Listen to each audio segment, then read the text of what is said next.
Hi, welcome to this week's solo episode. I'm happy to be joining you again, giving you more updates. What happened the last week? I updated my background, so we have Baby Yoda. And then my acronym for fail, which has found another interesting lesson. This week, I wanted to chat about 3 things that I really failed majorly on last week. I tweeted about one of them, but not about the other 2. So the first one was Integromat.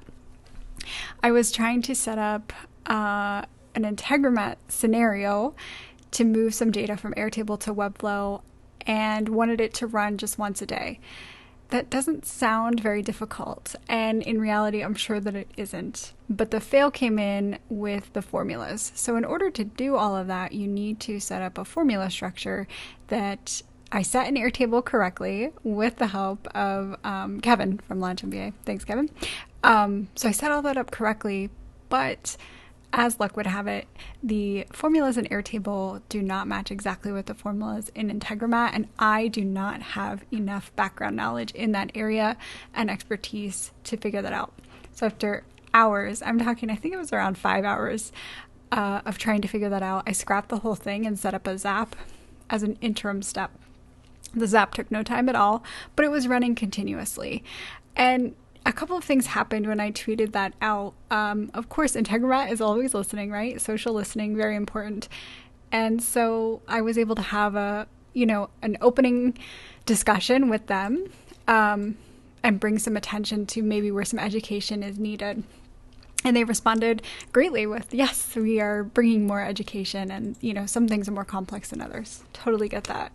But I dove back into Integromat late in the week. Actually, I think it was Saturday night, and was able to set up the full scenario, still running continuously. I haven't been able to figure out the just once a day piece, but was able to get everything working and added in some additional filters and functionality.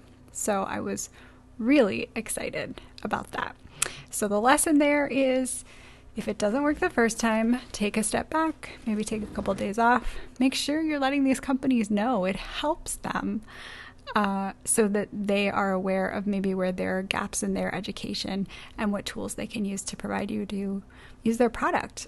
And then go back and try again. You don't just want to quit and give up. Rethink how you're approaching the situation. So that was the Integromat failure for the week. The Webflow failure for this week was me trying to assist on a rather complex Webflow build.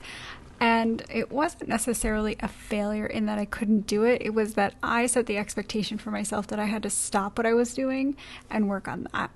I think a lot of us fall into this pattern.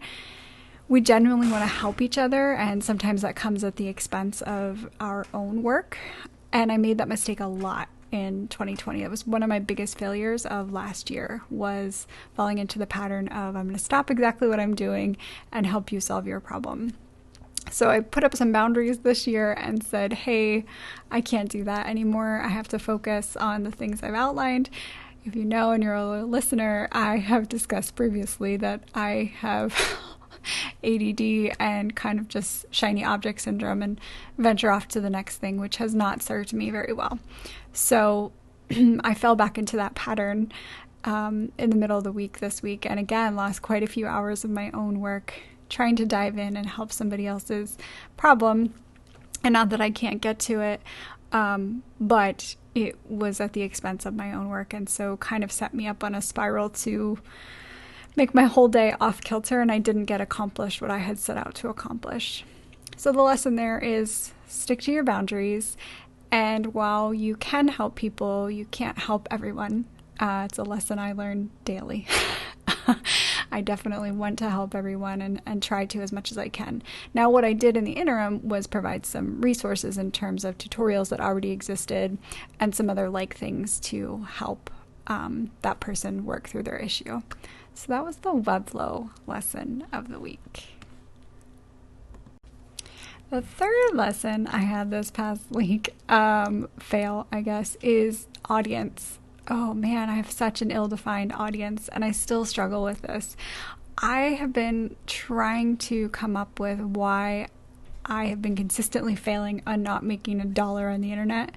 if you followed along with Build in Public and some of the communities that I'm a part of, a big thing is making your first dollar in the internet, and not necessarily from you providing a service to others, but from a standalone product, something that's a downloadable or a course or SaaS or what have you. And I'm not there yet, and it's frustrating. I mean, let's just call a spade a spade. It's really frustrating to have been working and you know that you have all these great ideas, but I really wasn't focusing on my audience. And, you know, as part of the Launch MBA group, Kieran and Yelmer do a fantastic job talking about audience and defining your audience and building something that fulfills a problem that they have.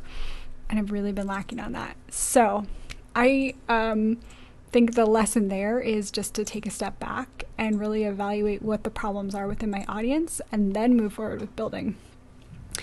So far, it's just been things that serve my own purpose, and there is absolutely nothing wrong with that. But if you are looking to make money, it also needs to, you know, solve a problem and fulfill a purpose for your audience. And having that better defined will help you achieve that goal faster.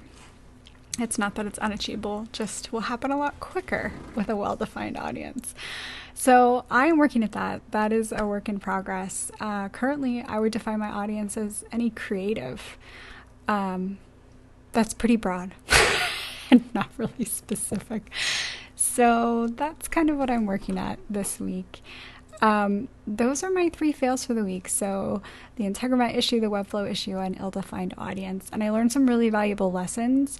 And I'm kind of excited to do this each week and stop and capture all of these real time so that I can make notes and move my momentum in the right direction instead of just spinning my wheels. If you're in the States, stay safe. There's a lot of things going on with our political climate. If you're not in the States and you're one of my international friends, give us some grace and space. We are trying to have as much normalcy as possible with a very scary situation going on. So that's what I have this week. I'm really looking forward to this week's interview episode that drops on Friday. Can't wait to release that as well. And until then, take care. Bye.